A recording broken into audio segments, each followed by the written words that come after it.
Iya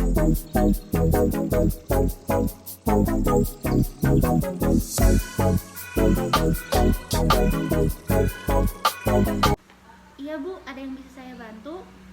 Begini, saya dapat rujukan dari dokter untuk berkonsultasi dengan ahli gizi. Oh, boleh saya lihat berkasnya? Silakan.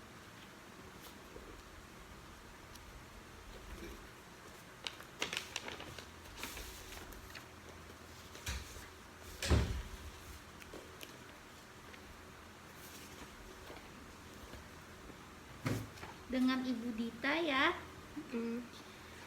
Jadi Ibu Dita, kalau saya boleh tahu, apa sih yang mendorong Ibu untuk melakukan pemeriksaan kesehatan ini? Jadi begini, gejala awalnya cuma bersin-bersin, hidung berair, dan tersumbat. Juga tenggorokan saya tuh kayak radang gitu, terus demam. Baik Bu, jadi beberapa keluhan yang sudah Ibu sebutkan tadi, apakah ada keluhan-keluhan lain yang Ibu alami setelah beberapa minggu? Ada, jadi beberapa lama batuk justru bertambah parah dan tidak terkontrol. Terus napas terputus-putus. Oh gitu ya.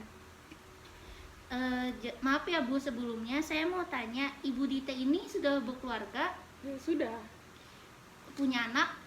punya Kalau boleh saya tahu umur anaknya berapa Bu? umur 10 bulan. 10 bulan ya. Suaminya bekerja? Bekerja Bekerja di mana Bu? di luar kota. Luar kota. Jadi Ibu Dita ini di rumah tinggal bertiga sama suami atau ngikut mertua? Enggak, sama mertua. Oh, jadi ngikut sama mertua ya Bu? Iya. Nah, ya baik. Jadi kalau begitu saya boleh tahu pola makan Ibu, seperti Ibu sarapan jam berapa, paginya makan apa aja? Boleh? Boleh. Ya baik. Jadi Ibu pagi makan jam Paginya makan jam 8. jam 8. Makan apa Bu? Makan nasi sama ayam goreng. Nasi ayam goreng. Setelah makan pagi, Ibu ada snack paginya? Enggak ada. Berarti langsung makan siang ya Bu? Iya. Siangnya makannya jam berapa Bu? Jam 12. Jam 12 siang makan nasi. Makan nasi sama ikan goreng. Nasi dengan ikan goreng.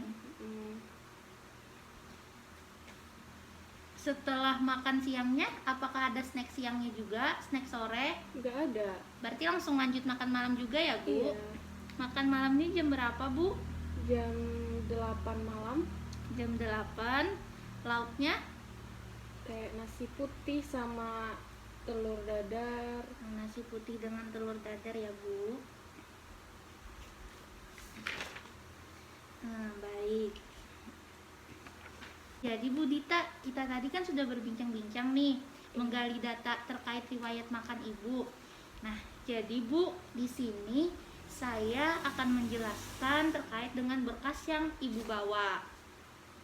Di sini kita lihat bahwa antropometri Ibu Dita itu terdiri dari TB dan BB, itu sudah termasuk dalam kategori normal. Di mana di sini tinggi Ibu Dita 162 cm dengan berat badan 60 kg, sehingga IMT atau indeks massa tubuhnya 22,90 dan masuk dalam kategori normal.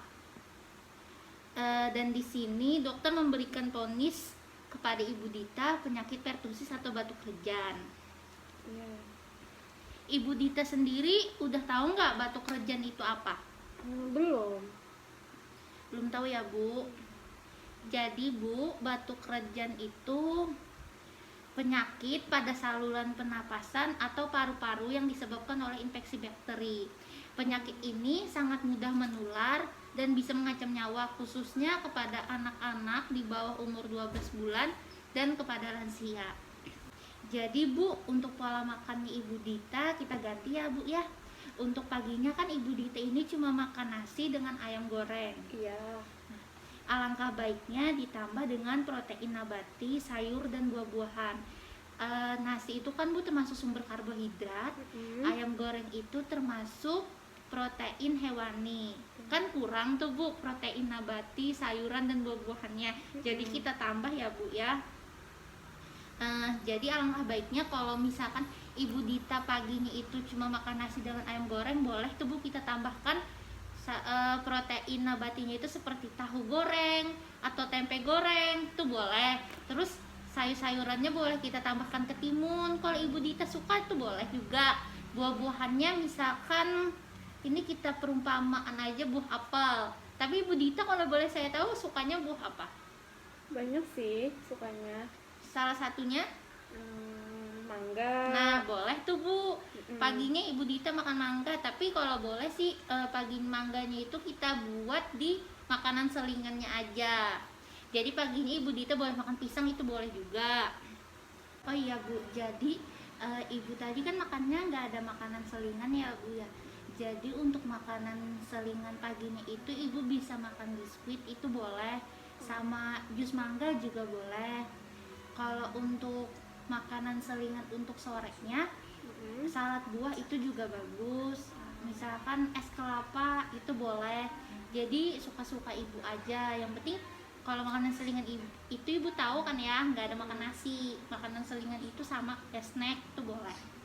Iya, baiklah. Jadi Ibu Dita ini sebenarnya untuk makannya itu udah rutin 3 kali sehari. Cuman hanya kurang lengkap ya Bu, tidak memenuhi nilai zat gizinya. Oh begitu. Tapi kalau saya boleh tahu yang termasuk zat gizi itu apa aja? Zat gizi itu terbagi menjadi 2 Bu, ada nilai zat gizi makro dan nilai zat gizi mikro. Kalau untuk makro itu sendiri contohnya seperti karbohidrat, protein, dan lemak. Protein itu terbagi menjadi 2 lagi, ada protein nabati dan protein hewani. Untuk nilai zat gizi mikro itu seperti vitamin dan mineral. Nah, saya mau tanya nih sama Bu Dita, apakah ada riwayat batuk lejan dari anggota keluarga Ibu Dita terlebih dahulu seperti nenek, kakek, atau anggota keluarga yang lain? Gak ada. Oh, berarti tidak ada faktor keturunan ya Bu ya. Jadi dari cerita Ibu Dita ini bisa saya simpulkan bahwa ibu ini kurang terpapar terkait mengenai makanan dan zat gizi, sehingga pola makan Ibu Dita kurang baik. Oh begitu. Jadi alternatifnya di sini Ibu bisa mengatur pola makan Ibu supaya memenuhi nilai zat gizinya. Jadi bagaimana ya menurut Mbak saran yang baik untuk saya? Saran saya di sini sih Ibu Dita harus bisa mengatur pola makannya lagi untuk memenuhi nilai zat gizinya. Nah, kalau dari pola makan tadi kan Ibu Dita udah cerita nih kalau makannya cuma makan nasi sama ayam goreng aja. Itu kan cuma sumber karbohidrat dan protein hewani aja. Protein nabati, sayur-sayuran dan buah-buahannya kan nggak ada nih. Jadi untuk mengatur pola makan Ibu Dita supaya lebih baik lagi, kita tambahkan yang seperti Dengan saya sebut. buah-buahan, Iya, sayur-sayuran. betul sekali. Begitu. Nah, soalnya kan Ibu Dita di sini kurang mengkonsumsi sayuran dan buah-buahan kan, jadi diharapkan untuk banyak mengkonsumsi sayur-sayuran dan buah-buahan. Protein nabatinya juga jangan lupa. Oh baiklah, nanti saya ikuti sarannya. Nah, untuk oh iya Bu, di sini saya juga udah memberikan referensi nih untuk Ibu Dita baca di rumah seperti pencegahan atau pengendaliannya gimana. Sebelumnya saya ada saran nih buat Ibu Dita, langkah-langkah yang bisa Ibu Dita lakukan di rumah. Apa ya kalau boleh tahu? Jadi kalau misalkan Ibu Dita seperti sekarang ini kan kita ini lagi masa pandemi ya Bu ya, untuk berobat ke rumah sakit itu kan susah. Takutnya kita terpapar virus yang lagi ramai ini.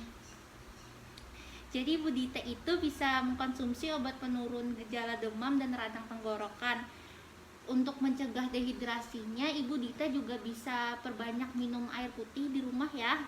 Baiklah.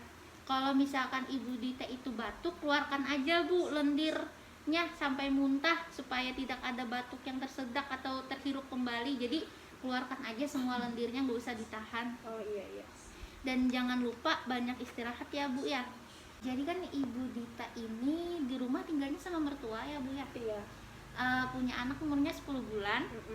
Nah, jadi Bu, untuk anak itu yang berusia di bawah 12 bulan sama ada lansia, itu tuh sangat rentan Bu terkena penyakit pertusis. Oh begitu. Jadi saran saya untuk Ibu Dita, perbanyak istirahat di rumah dan sering minum air putih untuk menghindari dehidrasi, sama makannya itu dengan porsi lebih dikit aja Bu, dikecilin aja porsinya. Misalkan 3 centong nasi, Ibu Dita bisa kira-kira ya berapa centong nasi. Kan soalnya kalau Ibu Dita batuk itu pasti sering mual ya sama muntah. Terus kalau boleh saya tahu, suami Ibu Dita merokok? Enggak. Enggak ya. Soalnya Bu, Ibu Dita itu harus menjaga kebersihan dari debu dan asap rokok. Tapi untung banget suaminya nggak merokok ya. Menjaga kelembapan ruangan ya Bu ya. Kalau Ibu Dita mau keluar dari rumah itu diusahakan menggunakan masker. Iya. Kalau misalkan di dalam rumah aja, kan karena ada anak bayi juga sama ada lansia, kalau mau batuk silahkan tutup mulut dan hidungnya. Kalau mau keluar beraktivitas keluar rumah silahkan gunakan maskernya. Sama rajin mencuci tangan dengan air dan sabun yang mengalir ya Bu ya. Iya. Baik, jadi kan di sini saya kan udah memberikan alternatif dan saran sama Bu Dita. Kira-kira nih yang bisa Ibu Dita tangkap dari yang saya sampaikan tadi itu apa, agar saya bisa tahu Ibu Dita ini udah memahami atau belum? Jadi yang saya tangkap dari konseling kita barusan, saya harus memperbaiki pola makan saya, karena kan saya kurang konsumsi buah-buahan dan sayur. Jadi seharusnya saya lebih banyak mengkonsumsi buah dan sayur, dan saya juga harus memperbanyak istirahat kan, Ya. minum air putih agar tidak dehidrasi. Dan kalaupun saya batuk maupun bersin, saya harus menutup mulut saya. Saya kira Ibu Dita ini udah cukup menangkap yang saya sampaikan tadi itu ya. Tadi kan udah saya jelaskan ya Bu ya langkah-langkah yang bisa Ibu lakukan di rumah. Jadi untuk mengobati penyakit pertusis ini bisa, cuman dengan cara pemberian antibiotik Bu. Jadi tujuan pemberian antibiotik ini untuk membasmi bakteri. Soalnya kan penyakit pertusis atau batuk lejan ini kan berasal dari infeksi bakteri. Nah, untuk mengurangi potensi kambuhnya batuk lejan, penyebaran infeksi yang luas ke bagian tubuh yang lain, sama penularan penyakit ini ke orang lain. Karena kan penyakit ini juga rentan menular ke orang lain melalui percikan air ludah kita. Makanya kalau misalkan Ibu Dita nih batuk atau bersin itu harus menutup mulut atau menggunakan masker. Cara pencegahannya juga ada dengan cara memberikan vaksinisasi pertusis. Biasanya sih vaksin ini diberikan dengan vaksin difteri, tetanus, polio, atau vaksin DPT. Jadi di sini kan saya tadi tuh berjanji untuk memberikan referensi untuk Bu Dita ya, yang bisa Ibu Dita baca-baca di rumah. Jadi seperti ini Bu dengan cara pengendaliannya. Nah, Ibu Dita nanti bisa saya kirimkan ya Bu ya. Kiranya konseling kita hari ini cukup sampai di sini dulu ya Bu ya. Untuk konseling selanjutnya kita bisa atur jadwalnya lagi. Baiklah. Ya, terima kasih Bu Dita. Saya yang terima kasih ya. Ini berkasnya saya kembalikan ya Bu ya. Nanti kita atur jadwal kembali aja ya Bu ya untuk konseling minggu depan gimana, sama mengetahui kelanjutan penyakit Ibu ini gimana, apakah udah berkurang atau gimana nih. Baiklah. Terima kasih ya Bu ya. Terima kasih ya. Ya.